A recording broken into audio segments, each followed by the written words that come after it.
Pant down. Episode 6. I jumped on her like she was a prey. She resurrected the beast in me. It's been 3 months since I last had sex, and that is the longest sex break I have ever gone since I had my first sex. Before I was kicked out of the military, there was no single day a new lady does not visit me in the barracks. I saw from her eyes, she was ready for my cock. I lay flat on the bed with my back. I didn't tell her anything, but she knew exactly what I was up to. She jumped on me with her pussy directly on my face, as she also faces my waist position of my body.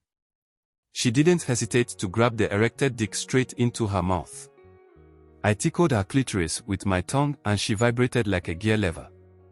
She sucked the hell out of me and I licked the fuck out of her. I gave it to her so hard afterwards. So hard that she begged with my name to take it easy on her.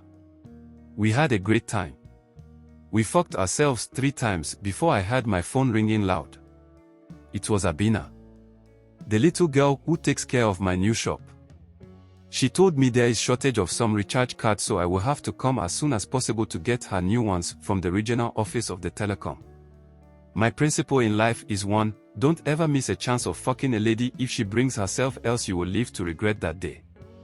I have to go, I said. Yeah, me too, my mom called me severally, she replied. We left together and she went home as I went to check on my shop.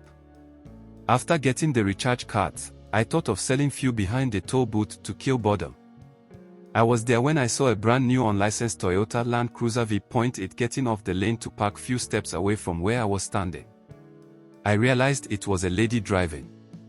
I saw her searching through the car. I thought she wanted to buy airtime. I went to the car and knocked slightly at the window, which actually drew her attention. She rolled down the window.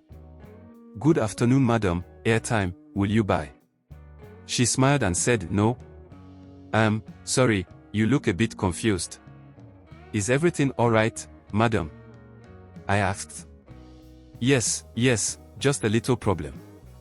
I went to a friend, but I left my purse at her shop, and you know I will have to pay the toll to cross, or I will have to get back, and looking at this huge traffic, I don't think I can go back, she said.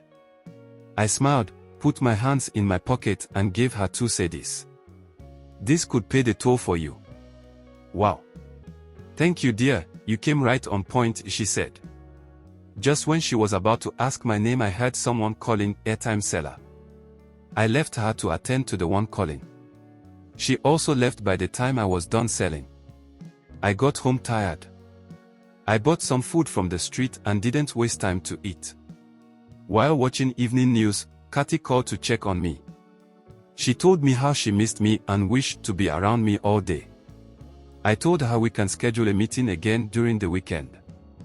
Right after dropping her call, Abina, the little girl at my shop, also called. This is the first time she is calling this late. Hello, Abina. I hope you are doing well.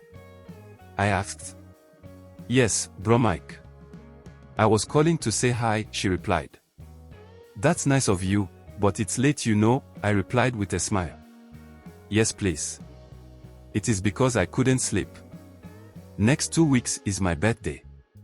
I told my mom that I will invite you home, and she said you should come for my 18th birthday. Please don't say no, she pleaded. I laughed. Abina, is that why you called? I asked. Yes, bro Mike, I need you to be around because it's going to be a blast, she said. Okay, I will come, and my regards to your mom as well, I said. Thanks so much, bro Michael. I'm happy and can sleep now, she said. I laughed. Okay, good night, I said. Good night, bro Mike, she replied. That weekend, I went out with Catherine to one of the hottest hotels in the locality. We went to swim at their pool. We had great fun. While in the pool with her, I realized the particular lady was watching me too often. I became suspicious and started looking at her too. She was in a hot bikini with a classical sunglass, relaxing with a glass of wine and a spliff of cigarettes. Fair-colored, sexy and hot. Funny enough, anytime we both look at ourselves, she will smile at me. I came out of the pool to get some more drinks from the bar for myself and Kathy. When I was getting back, the lady met me on my way. Hi, you look like someone I know. I'm just not too sure. Have we met before? She asked. I'm not sure, please. You equally look familiar, I replied. Oh, I remember. You were the guy who gave me the money to pay for the toll somewhere beginning of the week, right? She asked. Oh, that? Sorry, I left because someone else wanted to buy airtime, I replied. No problem, dear. I felt bad that you didn't wait for me to say thank you before going. What a small world. Glad to meet you finally. By the way, my name is Vera, she said, stretching her hands for a handshake. I am Michael, friends call me Mike, I replied and stretched to shake her as well. Nice meeting you, Mike, she said while firmly looking at my muscle and wet pant which had drawn the size and length of my dick. Nice meeting you too, mistress, I replied. Please, I know you are with your girlfriend, but do see me before you leave. So we can stay in touch after this place, she said. I will do just that, I said. I left to where Kathy was, and even before dropping the cocktail I went in for at the bar, the first thing she asked was, who is that lady you were speaking to? Watch out for the next episode.